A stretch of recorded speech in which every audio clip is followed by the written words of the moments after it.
माननीय सर्वोच्च न्यायालय में जो मुकदमा चल रहा था और स्टे लगा हुआ था, उसके कारण से राज्य सरकार सभी जो कर्मचारी और पदाधिकारियों को कार्यकारी व्यवस्था के रूप में अपने ही वेतनमान में प्रभार देती थी। इसका मतलब यह है कि जो जूनियर इंजीनियर थे वो कार्यपालक अभियंता के चार्ज में थे अपने ही वेतनमान में। कार्यपालक अभियंता कुछ मामलों में अधीक्षण अभियंता के और चीफ इंजीनियर के भी चार्ज में थे अपने वेतनमान में।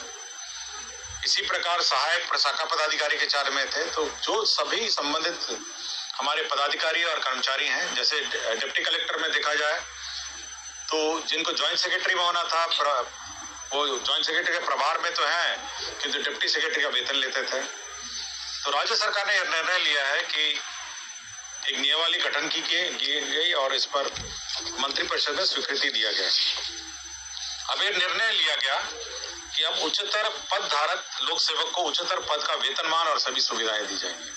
मतलब अगर वो डिप्टी सेक्रेटरी हैं किंतु ज्वाइंट सेक्रेटरी का कार्य कर रहे हैं तो ज्वाइंट सेक्रेटरी का उनको वेतनमान भी दिया जाएगा और उनका ये भी है, उनका जो भी सुविधा ज्वाइंट सेक्रेटरी होगी। अगर जूनियर इंजीनियर है वो कार्यपालक अभियंता का चार्ज में है तो कार्यपालक अभियंता का जो प्रमोशन के माध्यम से, अब कार्यपालक अभियंता के माध्यम से अगर कार्यपालक अभियंता का प्रमोशन के पद पर है तो उनको वेतनमान दिया जाएगा। व्यवस्था यह की गई है क्योंकि मामला अभी भी आरक्षण से संबंधित जो प्रोन्नति में आरक्षण का संबंध मामला अभी भी सर्वोच्च न्यायालय में लंबित है।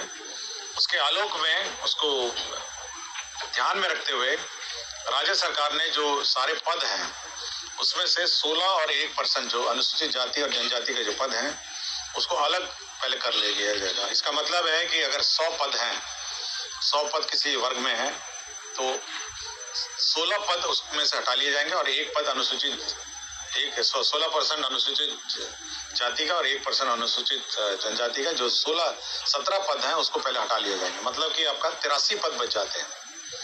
अब इस 83 पद में जो सामान्य रूप से जो प्रमोशन होता है वो कार्य किया जाएगा और उसके पश्चात यह देखा जाएगा कि हर वर्ग में, हर लेवल पे, जेई में, एई में या ज्वाइंट सेक्रेटरी में, डिप्टी सेक्रेटरी में या सहायक में, प्रशाखा पदाधिकारी और अन्य सभी वर्गों में यह देखा जाएगा कि जो अनुसूचित जाति और जनजातियों का जो रिप्रेजेंटेशन है वो उचित है या नहीं, उपयुक्त है या नहीं है।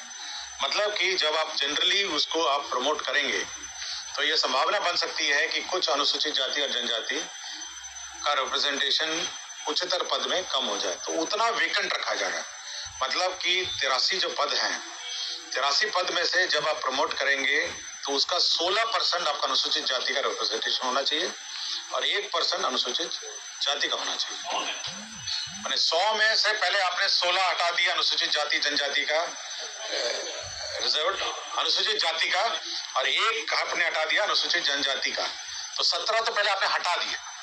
अब उसको फ्रीज कर दिया कि उस पर कोई प्रमोशन नहीं होगा क्योंकि माननीय सर्वोच्च न्यायालय में ये विवाद, ये मामला अभी भी लंबित है।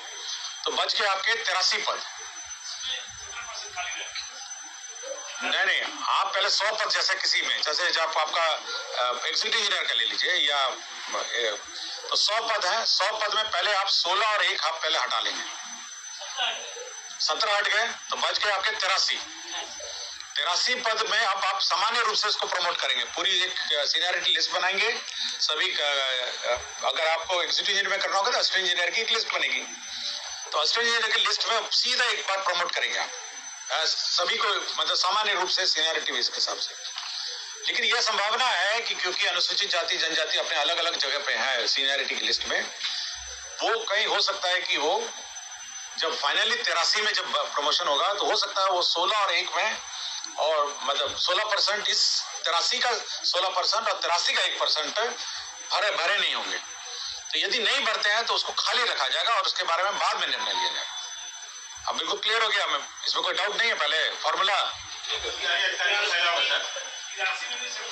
देखिए, पहले आप कार्यपालक अभियंता का ले लीजिएगा, 100 पद है आपके। 100 पद में पहले आपने 16 पद आपने हटाया अनुसूचित जाति का और 1 पद आपने हटाया अनुसूचित जनजाति। 17 पद आपने फ्रीज कर दिए, उस पर कोई प्रमोशन नहीं होगा और कोई पदस्थापन नहीं होगा। तो केवल अब पदस्थापन होगा 83 में। अब 83 के लिए आपके पास एक सूची है असिस्टेंट इंजीनियर की, सहायक अभियंताओं की, उसकी वरीयता सूची है। आप उस वरीयता सूची के हिसाब से उसको प्रमोट करेंगे। जब आप उस वरीयता सूची के हिसाब से प्रमोट करेंगे तो हो सकता है कि आप जब वरीयता जनरल मतलब सभी को एक साथ सामान्य मान के आप प्रमोट करेंगे एक वरीयता सूची के हिसाब से, तो ये संभावना है कि जब कार्यपालक अभियंता में प्रमोट कर रहे होंगे तो उनका जो अनुसूचित जाति और जनजाति का रिप्रेजेंटेशन जो है वो 16 और 1 से कम हो सकता है। कुछ जगह हो सकता है, प्रशाखा में हो सकता है, या सहायक से वरीय में हो सकता है, या अंडर सेक्रेटरी से डिप्टी सेक्रेटरी में हो सकता है कम हो जाए। तो आप उतना पद खाली रखेंगे जितना भरा नहीं आता है। मतलब ये बिल्कुल स्पष्ट है। 16 और 1 का आप हिसाब से आप उसको चेक करेंगे कि वास्तव में 16 और 1% प्रमोट हुए या नहीं हुए। यदि उतने प्रमोट नहीं होते हैं तो उतने पद खाली रखे जाएंगे और उस पर बाद में निर्णय लिया जाएगा कि उन पदों को कैसे भरा जाए। नहीं, इसमें भी हो गया 83, टोटल 83 में हुआ। आप 83 मानकर आप प्रमोट करेंगे पूरी वरीयता सूची को 1 मानते हुए, और ये चेक करेंगे प्रमोशन के बाद कि वास्तव में वो अनुसूचित जाति और जनजाति का रिप्रेजेंटेशन का जो फॉर्मूला है 16 और 1 वो वास्तव में मेंटेन इस 83 पदों में हो रहा है नहीं हो रहा है।